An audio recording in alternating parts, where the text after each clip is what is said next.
Good evening and welcome to Captions. Tonight I want to announce that we're going to have some very important and special segments called Urban View, hosted by a local Peorian by the name of DeMarcus Hamilton, who's been on our show as a guest, but he's going to be interviewing many important people and talking about important topics. In fact, he has a special guest that he's going to be starting his show with, a person that is very familiar with all of us, and that is our state legislator, Jehan Gordon. Stay tuned. You'll learn a lot. Good evening and welcome to the Urban View. My name is DeMarcus Hamilton, and today I have with me the newly re-elected 92nd District representative. And if you're watching this, chances are you're in the 92nd District and she's your representative, Ms. Jehan Gordon. Ms. Jehan, what's up? How are you? I'm good. I appreciate you coming on to the show and allotting time in a busy schedule to come and Thanks for having me. sit with us and everything. So we want to get it straight into it, but you, like I said, you're newly elected. How does it feel to get reelected for the people in Peoria to say, I want Jehan? It's humbling, because when I grew up in this community, and I never thought about, actually serving in the General Assembly. So having the ability to work for this community, loving this community, and wanting to do all that I can for this community, putting myself out for the first time, it's very scary because you don't know what people are going to think about you, what they're going to say about you.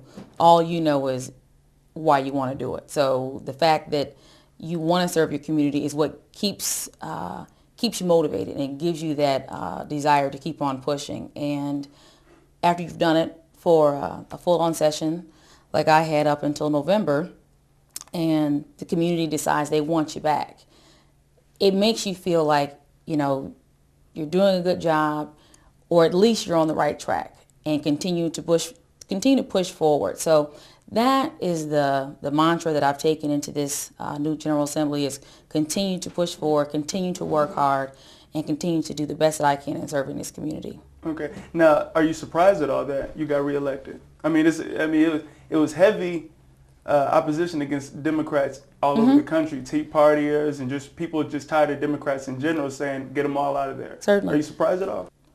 When I look at the members of the House of Representatives in Springfield, there are 118 of us, and for those of us that are downstaters that had opposition, many of those members did not come back. Jehan Gordon, Mike Smith, Bob Fleiter, Jay Hoffman, and there were others as well that did not survive the last election.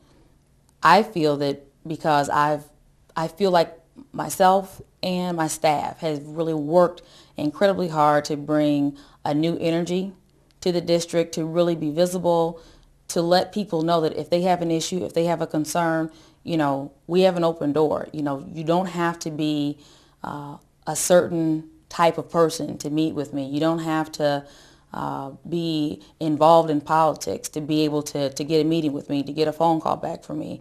We're here for everybody, and I've tried to always keep that open door policy, so hopefully people know that I'm here to serve them.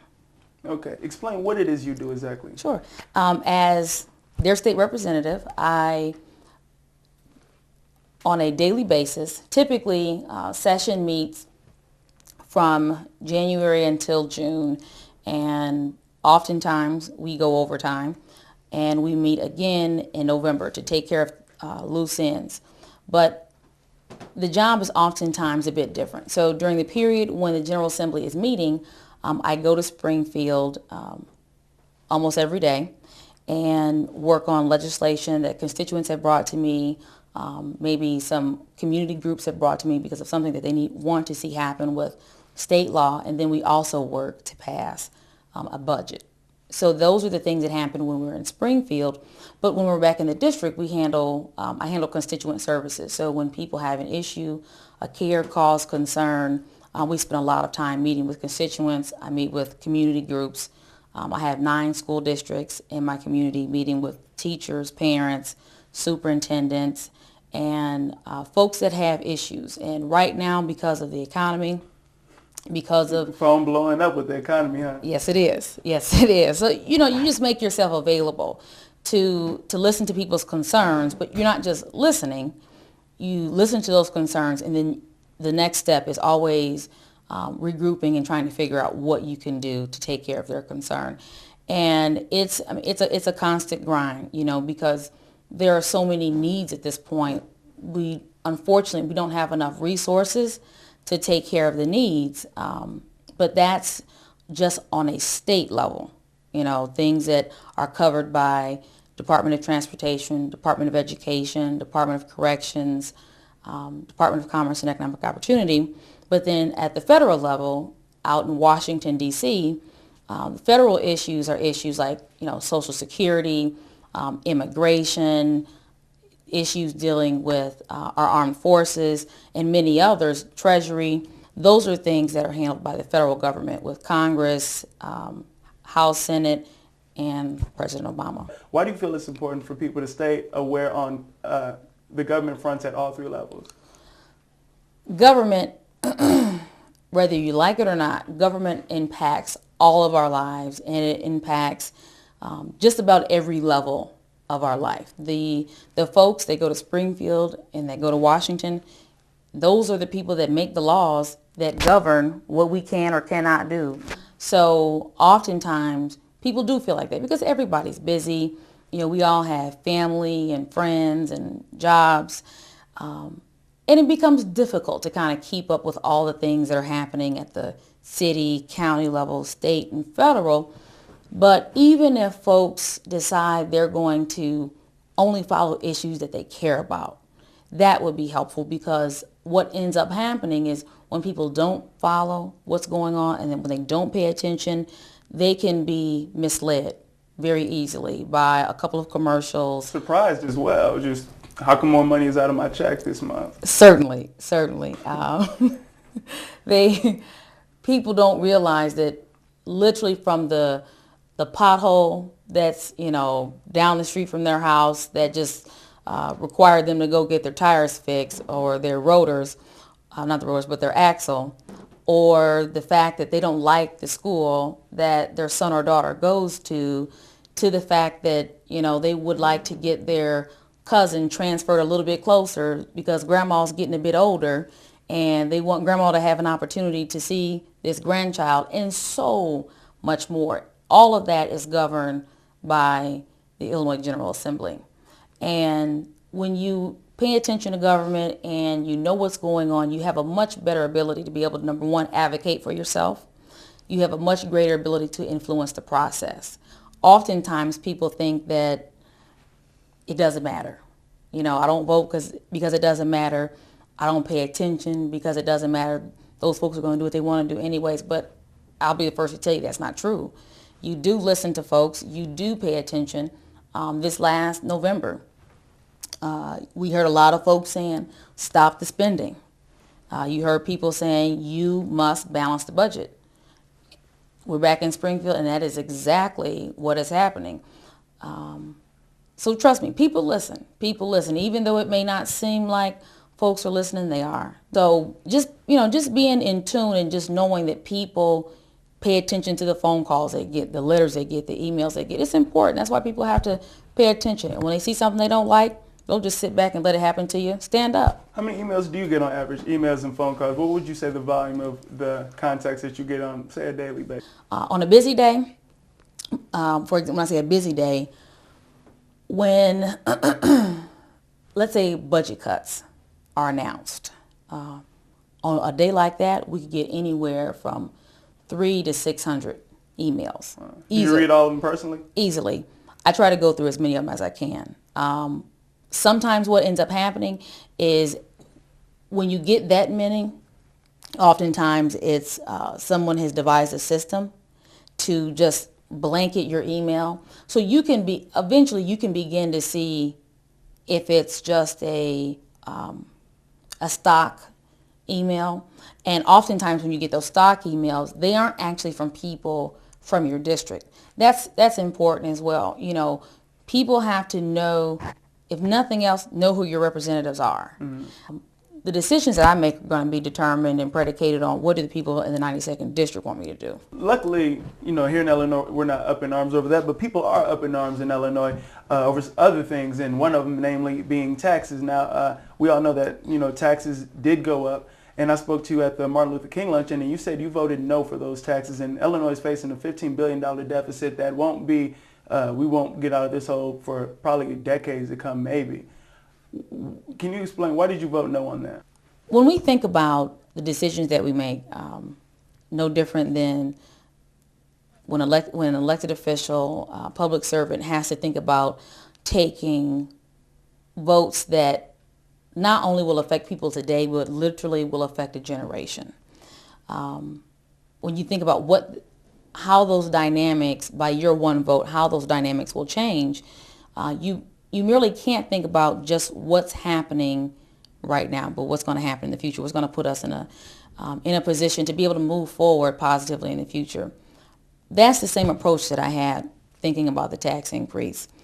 The tax increase that we were faced with, the first tax increase that was put before the General Assembly in 2009, I didn't vote for. And I didn't vote for that tax increase in 2009 because there was no roadmap in terms of getting us out of this budget deficit. It was, vote for this tax increase because we needed to fill the budget hole. But as we all know, we have a operating deficit, we have a structural deficit, and then we also have the largest pension liability in the nation. We need a working plan, a way to be able to move forward, because what you can't do, we typically only get typically tax increases only happen every 25 to 30 years. So when you do it, you better get it right, because you are not going to be able to come back anytime in the near future and ask for another one. I felt that with the tax increase that was that was laid before us 2 months ago, the corporate tax increase for me I felt like it would put Illinois at a competitive disadvantage. When we think about what it means to get out of a recession, what it means to be able to have a flourishing government that can take care of its constitutional responsibilities, when we think about our unemployment rate going down in our communities, that all goes back to jobs. But the thing is, with it going up, it's not nothing that these big corporations, namely Caterpillar, other people can't handle. And on top of that, if we don't raise taxes, we won't have a flourishing government. Or if we don't get any money, right, we won't have a flourishing government. Specifically talking about the corporate income tax, many of the things that we're doing right now are things that should have been done before the income tax were raised. And when I say things that we're doing now, we're just now truly beginning to go into the budget to show people that we don't have the money that people want us to have. But unfortunately, we did the tax increase on the front end. We're doing the cutting on the back end. For me, when you think about how do you competitively stay in the game, when we think about the fact that a company can get up and move, companies don't have to stay anywhere. And if you are familiar with what happened with Galesburg, when Maytag left Galesburg, it completely just disintegrated that community. And when I say disintegrated the community, Galesburg is still a very nice community, but in terms of the middle class, because the middle class is what makes America what it is. And a lot of Galesburg middle class evaporated when Maytag left. When I think about what would happen to not just Peoria, but what would happen to Central Illinois, what would happen to Illinois, period, if Caterpillar decided, you know what, we've already made a big, strong push to go down to Texas and to go down to Arkansas. We're sick and tired of dealing with this stuff. If I knew I had a part in making literally thousands of people lose their jobs, lose their livelihoods, if you lose your job, chances are you're losing your house, your car, families oftentimes break up. For me, that was unconscionable. So do you think a tax increase was the right thing for Illinois in general and just not for the community, which is why you didn't vote for it? Or for me personally, I felt like we had to make a move in terms of revenue. So that was, I think, one of the things that I always tried to do was I tried to keep a fair and balanced approach as to what we needed to do in terms of moving forward, taking care of our responsibilities that we are constitutionally required to do. Because I was always open to voting for one and not being naive and never saying I'll never vote for taxes, because I don't think that's the right approach. And that wasn't my approach. I felt that at this time, in order for us to be able to put people back to work, which is truly the only thing that's going to move us out of a recession and onto prosperity, we have to ensure that we can pay our bills, keep government flourishing, but at the same time, allow companies that want to stay here, give them a reason to stay here. And then companies that are looking at where they're going to relocate, we have to make sure that they know that Illinois wants to do business with you. How do you not only keep people at work, not only keep people working, but also just closing the budget gap? Just how do you close the budget gap without raising taxes? For me, because you can't, like you said, you can't just do cuts, because if you're going to cut, you have to cut the big chunk, which is human services for the most part, and you got to knock a dent in that, which nobody wants to have. For me, as I said, the corporate income tax is where my biggest issue was. When you look at the income tax, all of that is negotiable. There was an understanding that many of the folks, at the end of the day, when you think about what a corporate income tax is, those are the folks that supply the jobs for the people that pay taxes. So the folks that supply the jobs for people who have the ability to work that end up paying taxes, if those folks that supply the jobs decide they're going to go somewhere else, the income tax really means much of nothing, because you don't have as many people working, particularly at living wage jobs, not service jobs, but living wage jobs where people can actually, work to one day possibly buy a home, buy a car, maybe go out to eat every now and again. So those are the kinds of things that I was thinking about. And I never made any blanket statements about being against revenue and revenue enhancement, because we did need to fill the budget deficit. And I felt that there was definitely something that was going to need to happen in terms of revenue. But when you look at the package that's presented before you, you have to look at the package and what that package will do for today and for the future moving on. Now, fingers crossed, no one's left town yet, and I think that is truly a blessing. But many of the conversations that I've had with the business community that supplies the jobs that folks work, that allow them to live the lives that they lead, we're going to have to do other things in order to show that Illinois wants to competitively stay in the game. And when I say do other things, because the income tax rate is so high right now for the business community that supplies the jobs, we're going to have to begin to work on workers' compensation laws, which, if you talk to a lot of folks that supply the jobs, it's about the worst in the country. For example, the workers' compensation laws in Illinois as opposed to Indiana. Right now, Caterpillar has facilities in both states.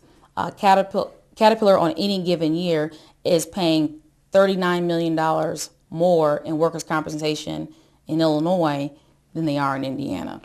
Yeah, do you think we can stay within the spending limits of that budget cut? Because even you look at the federal government, and they're knocking up against their spending ceiling right now, and obviously they can't keep within that spending amount, so they got to raise the ceiling. So how do you think Illinois will deal with that?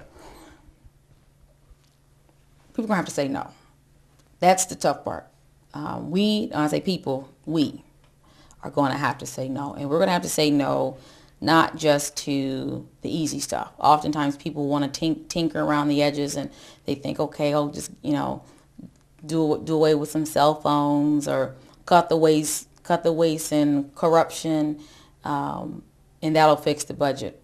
Get rid of all the airplanes, and that stuff will fix the budget. No, that won't do it. I mean, you really have to get to the meat and potatoes of where the money is spent. And as we discussed earlier, 3/4 of our money is spent on healthcare and education. So if you're ever going to have opportunity to rein in the spending, those are the areas that you're going to have to do it in, unfortunately. So looking at how we're going to have to move forward in the future and pay back our vendors, deal with our structural deficit as well as our pension obligations. Well, part of Governor Quinn's budget, the way he got to $35 billion, was that built into that budget was $1.7 billion in borrowed money from a bill that has not yet passed. And the money that he's looking to get to $35 billion, it won't pass the House and the Senate. So we have to be real with ourselves, because very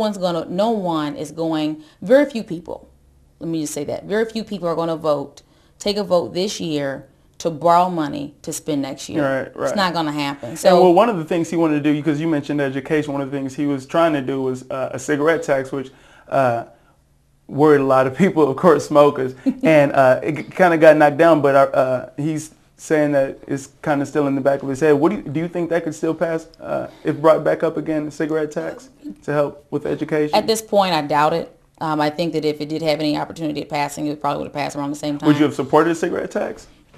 I don't know, because it never really got any real traction. So many of the revenues were bounced around, because you have anybody that's on a border state. So if you're in Carbondale, you're close to Kentucky. If you're in Chicago, you're close to Indiana. If you're in Moline, you're close to Iowa, so on and so forth. So people, any community that was anywhere near a border of another state, those communities were actively lobbying against it, saying that you are going to drive our sales in Illinois down, because people are just going to cross the border and buy their cigarettes somewhere else. So, we just had all these competing figures in terms of what would an actual tax increase bring into Illinois. Would it, effectively, would it be a wash? Okay, now speaking of money, $61 billion is being held up right now in Washington, D.C. And recently Dick Durbin came down and talked about the $10 million that we were supposed to get in Peoria to revitalize the warehouse district is caught up in that $61 billion. He also named out Aaron Schock as one of the Republicans that voted against it. What do you say to for a Peorian that represents Peoria but goes to D.C. and votes against us helping revitalize the downtown area of Peoria? It would be very difficult for me to speak to why he did what he did. I don't know. Maybe he knew that was a part of the cut. Maybe he didn't know. That $61 billion plan, oftentimes what happens when you see budget line items is you'll see maybe the name that the line item is called at the federal government level, and it'll be a very large number. But you won't necessarily know what every individual line item covers.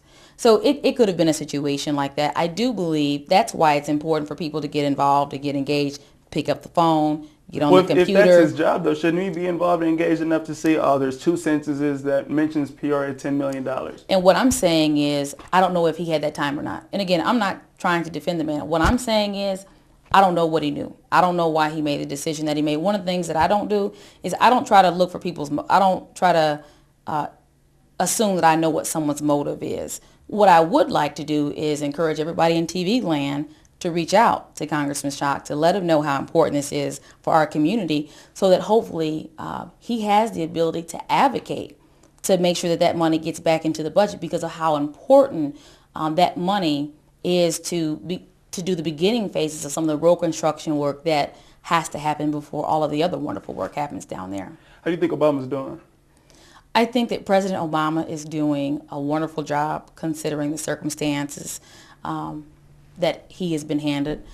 When you think about a president coming into office with the worst economy that this country has seen since the Great Depression, we're fighting 2 wars. We have a country that seems to be divided in terms of liberals and conservatives, folks who seem as though they don't want to work together, and you still have to be effective and push forward for an agenda and get things done. I think that considering that, he has done a very good job. I think that moving forward in the future, as long as the president is laser focused on job creation, doing the things that it takes in terms of maybe repealing policies that are not positive for job creation, putting forward opportunities that would help emerging markets grow so that we can truly be competitive on a global level. Name one criticism. I think that when President Obama took office, what made him so wonderful as a candidate, that what made him get people excited about politics, about what was going on at the government level, was his ability to connect with the everyday average person. I think that when he went into office, he lost a bit of that. I believe that when the health care bill was passed, I don't think that there was enough of him in that process. I feel like I know why he was doing it, but my life is this. Mm-hmm. So I think it makes sense that I would know why he's doing it. But I don't think the average person that maybe deals with government this much in a month, I don't think they necessarily understood why he was doing that. I don't think people have given up hope as far as the high expectations they had for him to, change the world.